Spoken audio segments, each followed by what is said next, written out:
ओम नमोर्यन्ताणं नमो सिद्धाणं नमो आर्याणं नमो वज्रायणं नमो लोहे सव्वसाहुणम्।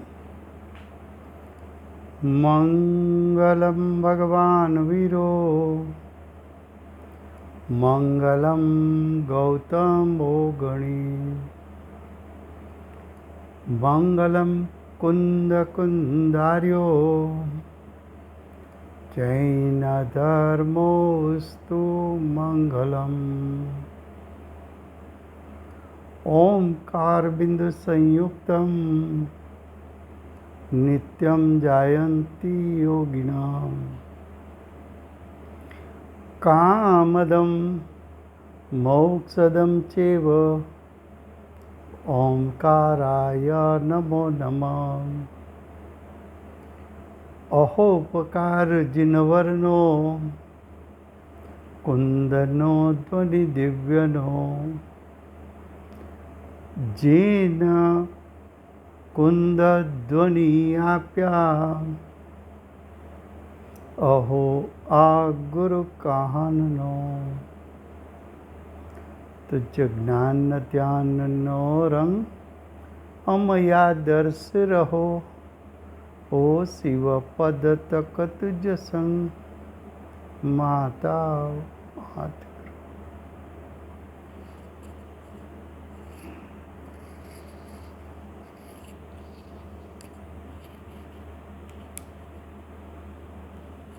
आ अष्टपाहुर नामनु परम अध्यात्म शास्त्र है। પાંચમું પાહુડ ભાવ પાહુડ। ભાવ પાહુડની રચનામાં આચાર્ય ભગવાન જીવના ભાવની મુખ્યતાથી આ પાહુડની રચના કરી છે। એમાં જીવના પરિણામમાં ધ્યાનસ્થ અવસ્થાથી 84 લાખ સીલના ભેદોના વિકલ્પો એનો નાશ થાય છે એટલો વિષય ચાલ્યો છે। હવે કહે છે ગાથા 124। ધ્યાનમાં પરમાર્થ જે શુદ્ધાત્માનું સ્વરૂપ છે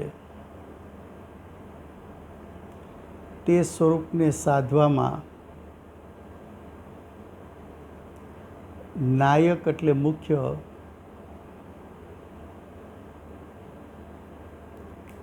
નાયક એટલે દોરનાર,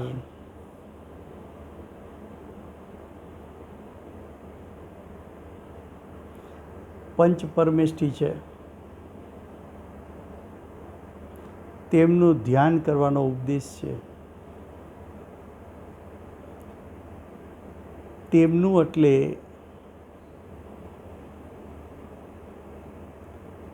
પંચ પરમેષ્ઠીનું ધ્યાન કરવાનો ઉપદેશ છે। પંચ પરમેષ્ઠી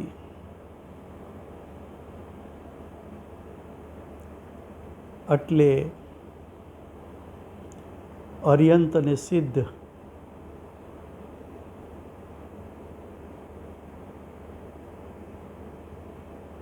ભાવ મોક્ષને પામ્યા છે, સિદ્ધ પરમાત્મા દ્રવ્ય મોક્ષને પામ્યા છે। આચાર્ય ઉપાધ્યાય સાધુ એ 3 મોક્ષ માર્ગ છે। એ મોક્ષ માર્ગનું ફળ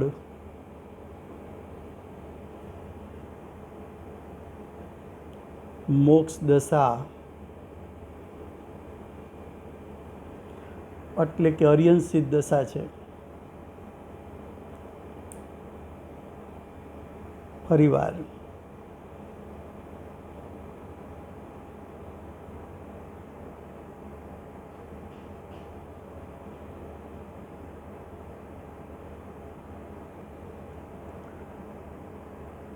ધ્યાનમાં તો કે ધ્યાન કોનું હોય? તો કે ધ્યાનમાં પરમાર્થ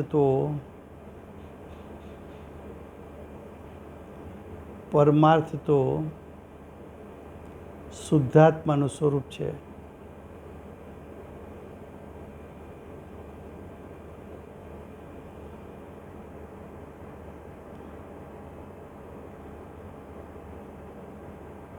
હવે શુદ્ધાત્માનું જે સ્વરૂપ છે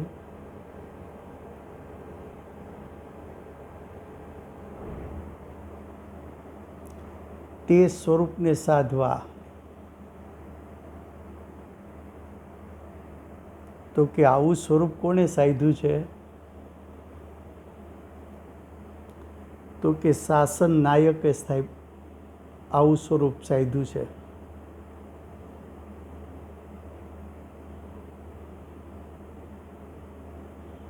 શાસન નાયક એટલે પંચ પરમેષ્ઠી.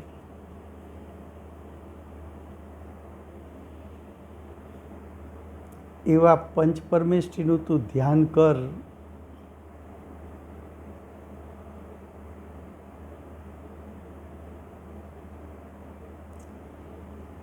તો તેમનું ધ્યાન કરવાનો ઉપદેશ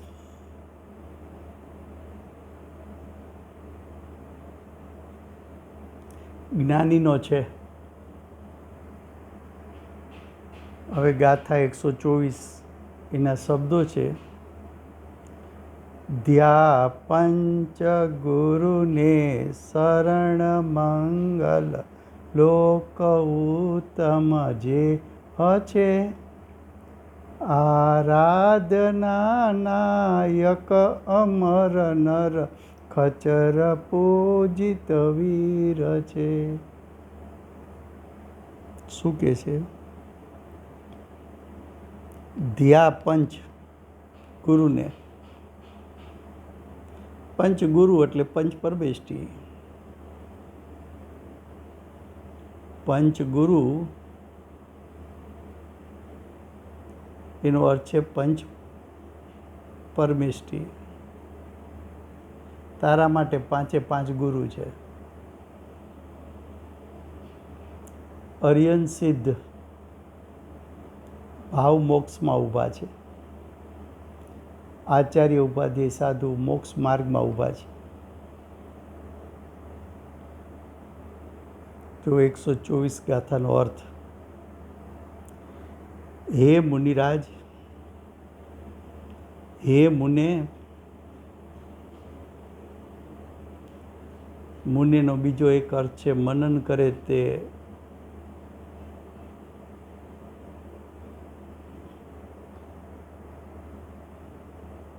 હે મનન કરનાર. તો પંચગુરુ એટલે કે પંચ પરમેષ્ઠીઓનું ધ્યાન કર. સવિકલ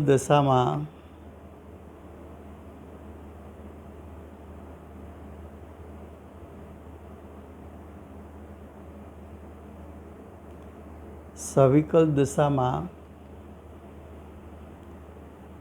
બાહ્યમાં કોના સ્વરૂપનું ચિંતન મનન અને કોના સ્વરૂપમાં તું એકાગ્ર થાઈશ? તો કે બાહ્યમાં તો પંચ પરમેષ્ઠીનું હું ધ્યાન કરીશ. કેમ?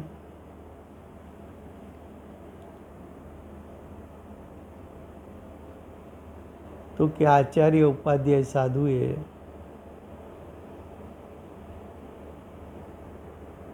આત્માના ત્રિકાળ શુદ્ધાત્માનું ધ્યાન ધરીને જે પ્રકારે આચાર્ય ઉપાધ્યાય સાધુ પદ પ્રગટ કર્યું છે એ આચાર્ય ઉપાધ્યાય સાધુ મારા આદર્શ છે. એમની પાસે એ કળા શીખીને હું પણ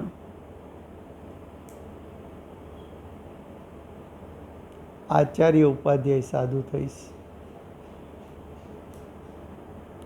અને અરિયંસિત પરમાત્મા તો અનંત ચતુષ્ટય જેમને પ્રગટ રૂપ છે, એમણે તો શુદ્ધાત્માના સ્વરૂપનું ધ્યાન કરીને શુદ્ધાત્માનું પરિપૂર્ણ જેવું શુદ્ધ સ્વરૂપ છે સ્વભાવ રૂપે, એને પર્યાયમાં જે પ્રકારે પ્રગટ કર્યું છે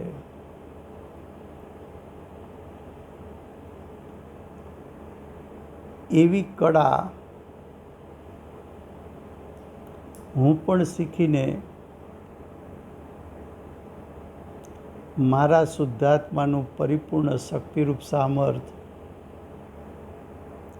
વર્તમાન પર્યાયમાં પ્રગટ કરીશ.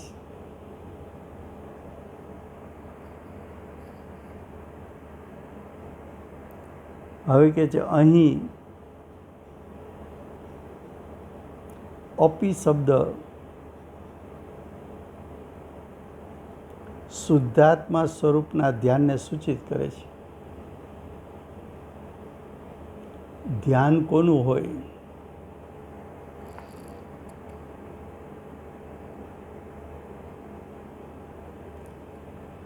ધ્યાન કોનું હોય? તો કે ધ્યાન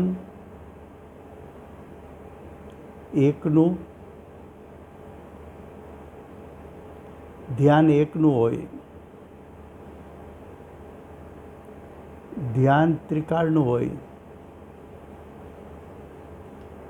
ધ્યાન શુદ્ધ સ્વભાવનું હોય,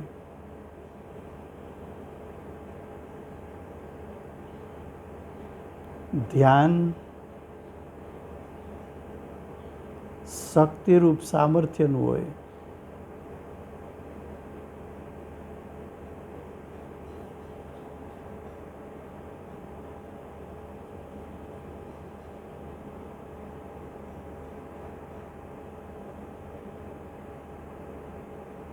તો શુદ્ધાત્મા સ્વરૂપના ધ્યાનને સૂચિત કરે છે.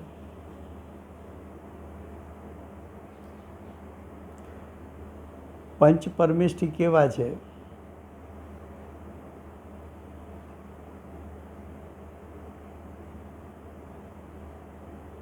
તો કે મંગળ છે.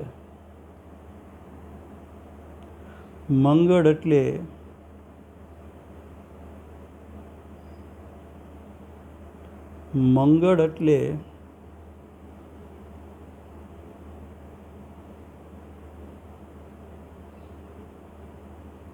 પુણ્ય પાપને ગાળનારા,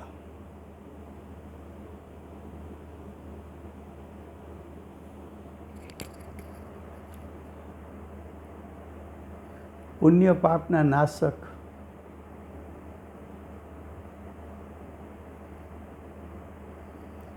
અથવા સુખદાયક,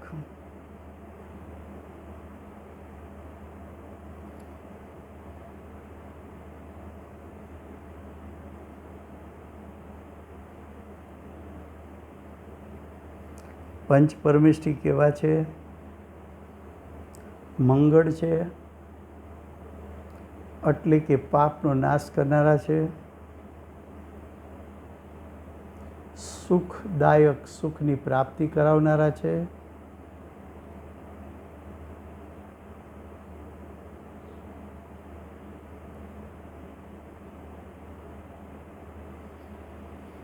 હવે કે છે ચાર શરણ તથા લોક એટલે કે લોકના પ્રાણીઓથી અર્યંત સિદ્ધ અને સાધુ, સાધુ એટલે આચાર્ય ઉપાધ્યાય, સાધુ ત્રણેય સમાઈ ગયા. કેવલી પ્રરૂપી ધર્મ તીર્થંકરોએ બતાવેલો યથાર્થ માર્ગ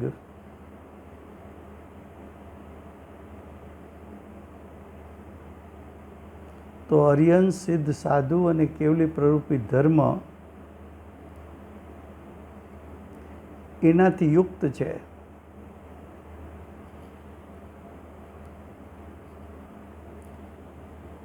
ચાર શરણ, કયા ચારનું શરણ લેવું?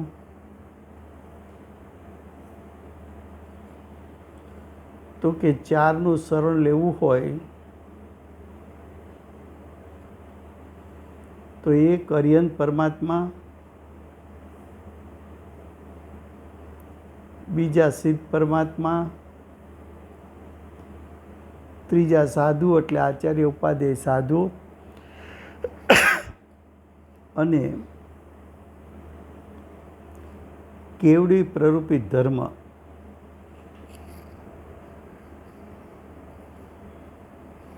એ ચારનું શરણ લેવું. હવે કે છે નર એટલે મનુષ્ય, સુર વિદ્યાધર સહિત પૂજ્ય છે, તેથી તેમને લોકમાં ઉત્તમ કહેવામાં આવે છે.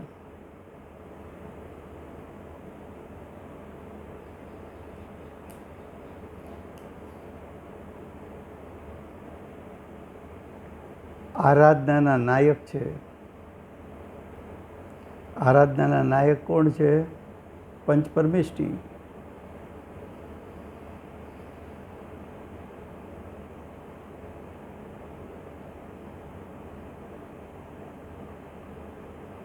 વીર છે, કર્મોને જીતનારા, મોહ રાગ દ્વેષને જીતનારા, માટે વીર કીધા.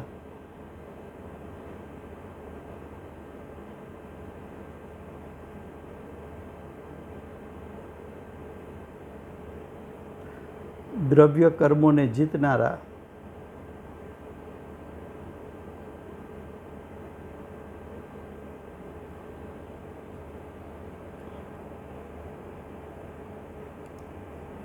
કર્મોને જીતવામાં સુભટ છે.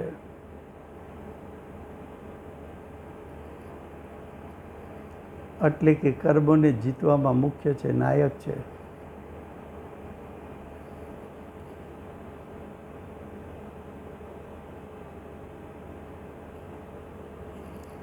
વિશિષ્ટ લક્ષ્મીને પ્રાપ્ત છે.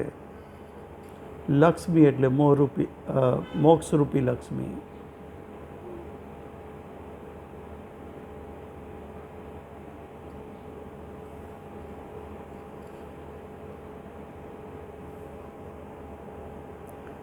ભવ્યોને મોક્ષ આપે છે.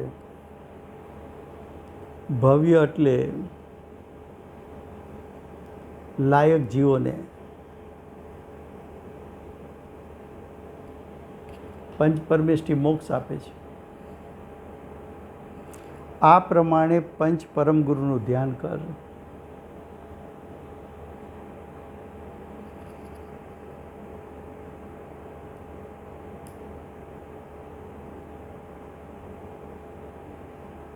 પંચ પરમેષ્ઠી ત્યાં માગવું હોય તો શું માગીશ?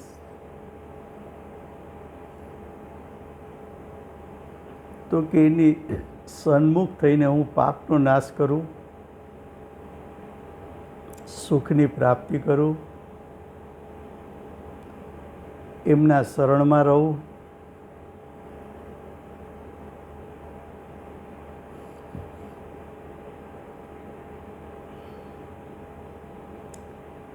લોકમાં એ ઉત્તમ હોવાથી એને મારા જીવનના નાયક બનાવવું. મોહ રાગ દ્વેષને જીતનારા વીર હોવાથી એમના નિમિત્તે હું મોહ રાગ દ્વેષને જીતું. દ્રવ્ય કર્મને જીતનારા હોવાથી એની સન્મુખ રહીને હું દ્રવ્ય કર્મનો નાશ કરું.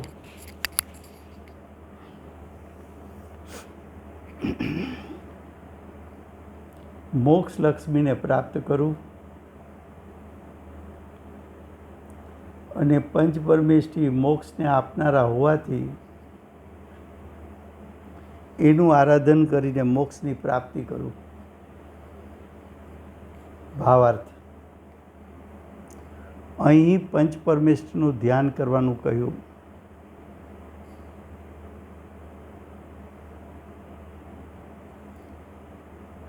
તે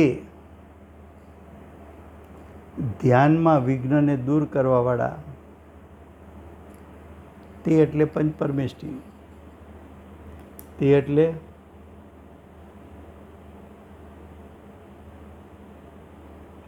પંચપરમેષ્ઠી. ધ્યાનમાં વિઘ્નને દૂર કરવાવાળા 4 મંગળ સ્વરૂપ કહ્યા છે. 4 એટલે અર્યંત, સિદ્ધ, સાધુ અને કેવલી પ્રરૂપી ધર્મ.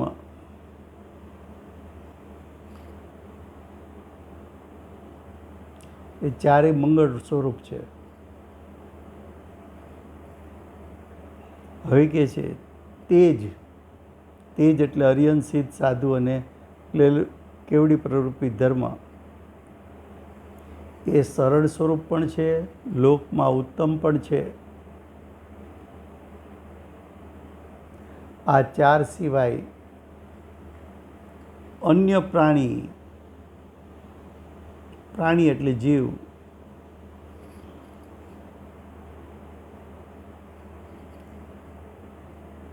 તેના સિવાયના જીવ અન્ય શરણ કે રક્ષણ કરવાવાળા કોઈ પણ નથી. લોકમાં ઉત્તમ પણ તે જ છે.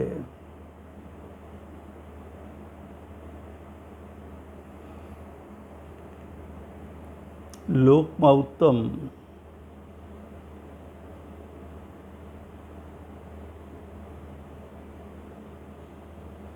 જે 4 મંગળ છે એ જ લોકમાં ઉત્તમ છે.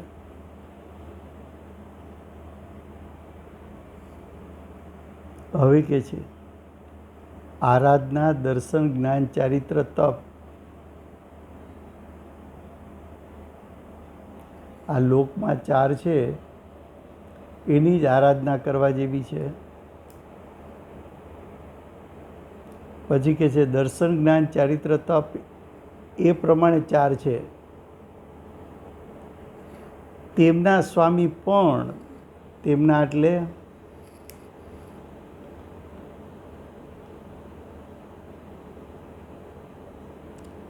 સમ્યક દર્શન,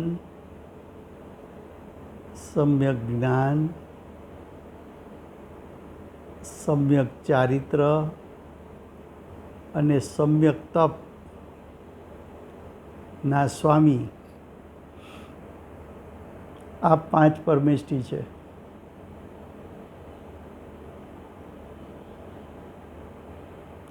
કર્મોને જીતવાવાળા પણ તે જ છે. તે એટલે પંચપરમેષ્ઠી.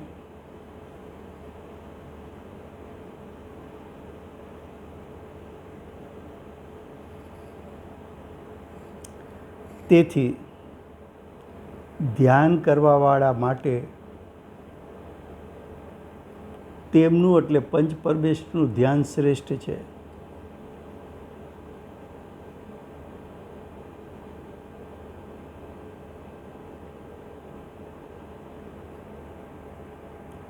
શુદ્ધ સ્વરૂપની પ્રાપ્તિ પણ તેમના ધ્યાનથી જ થાય છે. શું કહે છે?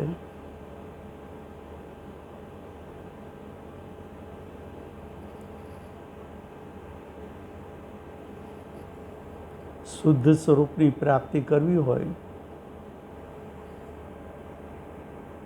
તો બાહ્યમાં નિમિત્ત પંચપરમેષ્ઠી છે. એ પંચપરમેષ્ઠીમાં એકાગ્ર થઈશ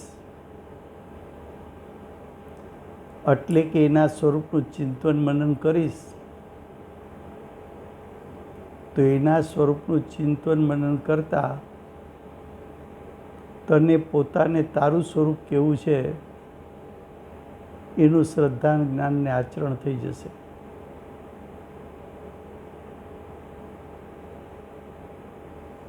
તેથી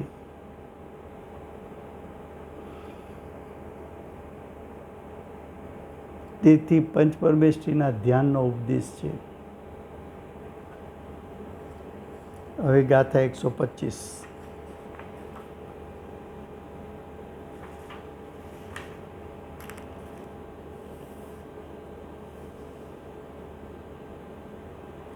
હવે ધ્યાન શું છે એનું સ્વરૂપ બતાવે છે. ધ્યાન છે તો જીવના પરિણામ. ધ્યાન શું છે? જીવના શુદ્ધ પરિણામ.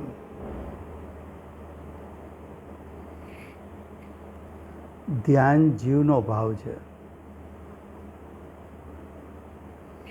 ભાવ પાહુડ છે ને, જીવના પરિણામને મુખ્ય રાખીને કેવું છે. ધ્યાન છે તે જ્ઞાનનું એકાગ્ર થવું તે છે. જ્ઞાનનું એકાગ્ર થવું એટલે જ્ઞાન ઉપયોગનું સ્વભાવમાં એકાગ્ર થવું તે છે. તેથી જ્ઞાનના અનુભવનનો ઉપદેશ કરે છે.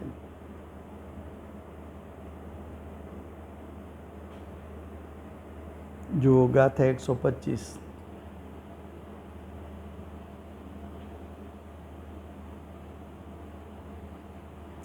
ધ્યાન શું છે? તો કે ધ્યાન આકુળતા રહિત જીવના શાંત પરિણામ, નિર્મળ પરિણામ છે. ગાથા 125. જ્ઞાનાત્મ નિર્મળ નિરસિતળ પ્રાપ્ત કરીને ભાવથી ભવિ થાય છે જર મરણ વ્યાધિ દાહવર્જિત શિવમયી. કે અર્થ, ભવ્ય જીવ એટલે કે લાયક જીવ એટલે કે રત્નત્રયને પ્રાપ્ત કરે તેવો લાયક જીવ જ્ઞાનમય નિર્મળ શીતળ જળને સમ્યક્ત ભાવ સહિત પીને તથા વ્યાધિરૂપ જરામરણની વેદનાને ભસ્મ કરીને મુક્ત અર્થાત સંસારથી રહિત શિવ અર્થાત પરમ આનંદ સુખ સ્વરૂપ થાય છે.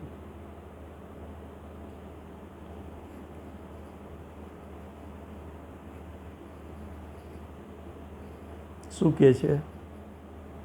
ભવ્ય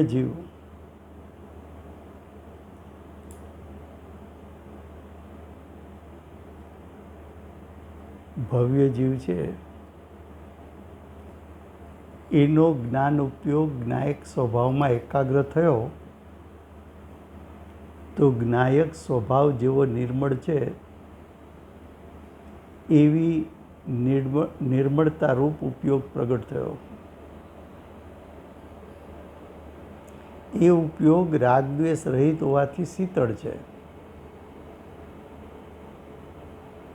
આવા સમ્યક ભાવ એનો આસ્વાદ લેવો, એને સમ્યક ભાવ સહિત પીને, એ સમ્યક ભાવને પી ગયો છે એટલે સમ્યક ભાવનો આસ્વાદ લીધો છે. તથા વ્યાધિ કોને કહેવાય? શરીરનું ક્ષીણ થવું, મરણ થવું, એને કારણે ઉત્પન્ન થતી પીડા, આવી પીડા જેને ભસ્મ કરી છે, નાશ કરી છે.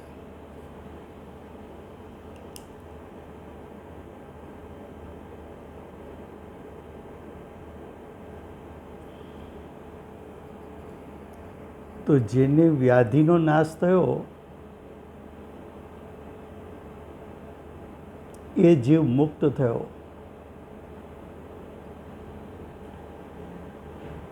મુક્ત થયો એટલે મોક્ષને પ્રાપ્ત થયો.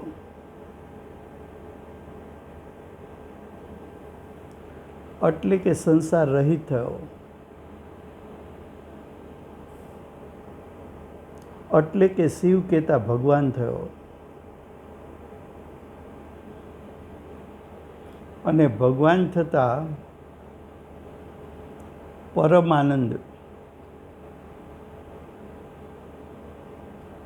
સુખ સ્વરૂપ થાય છે. મોક્ષની પ્રગટ થતાં સહજ સ્વાભાવિક સુખ પ્રગટ થયું. સહજ સ્વાભાવિક સુખ ઉત્પન્ન થાય છે.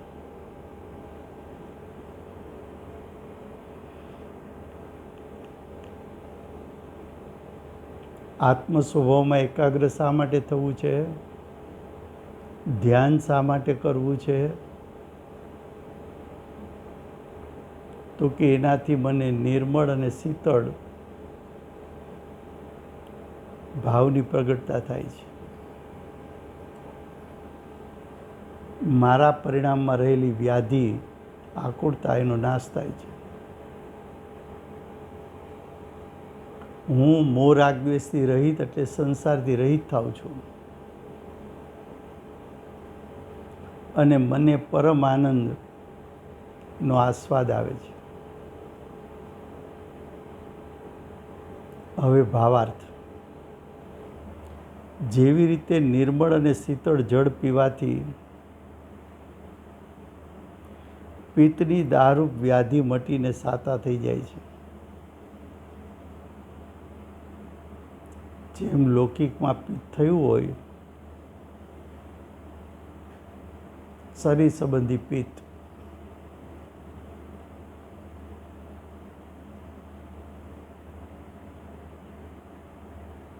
એનો દાહ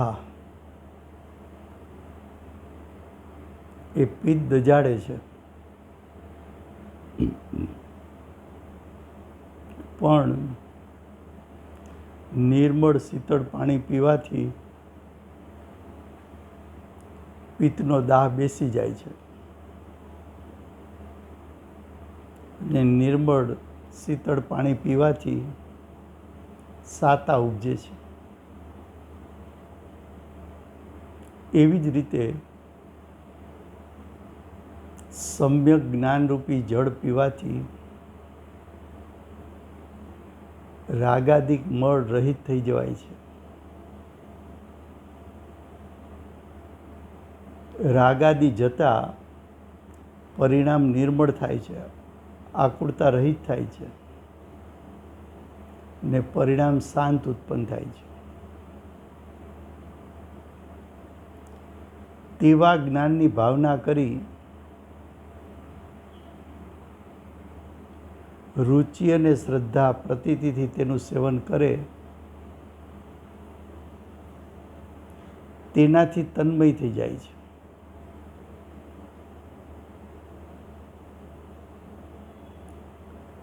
પ્રતીતિ કરવી એટલે આત્માનું શ્રદ્ધાન થવું, આત્મા સ્વભાવની રુચિ થવી. તો આત્મ સ્વભાવની રુચિનું સેવન એમાં જીવ તન્મય થઈ જાય છે અને સ્વભાવમાં તન્મય થતાં મોહ રાગ દ્વેષને કારણે ઉત્પન્ન થતી આકુળતા, એને કારણે ઉત્પન્ન થતી દાહરૂપ વેદના એ મટી જાય, શાંત પડી જાય છે. આવો જીવ સંસારથી નિવૃત્ત થઈ શકે છે અને સુખની પ્રાપ્તિ કરી શકે છે.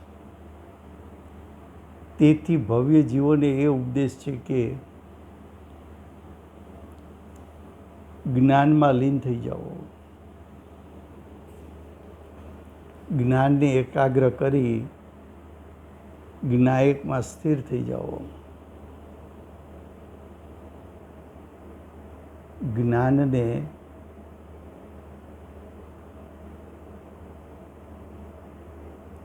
એકાગ્ર કરી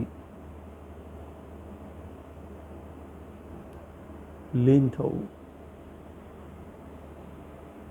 હવે ગાથા 126. હવે કહે છે કે ધ્યાનરૂપ અગ્નિથી સંસારના બીજરૂપ આઠેય કર્મ એકવાર દગ્ધ થઈ જાય છે, એટલે કે મૂળથી નષ્ટ થઈ જાય છે. તે પછી ફરી સંસાર થતો નથી.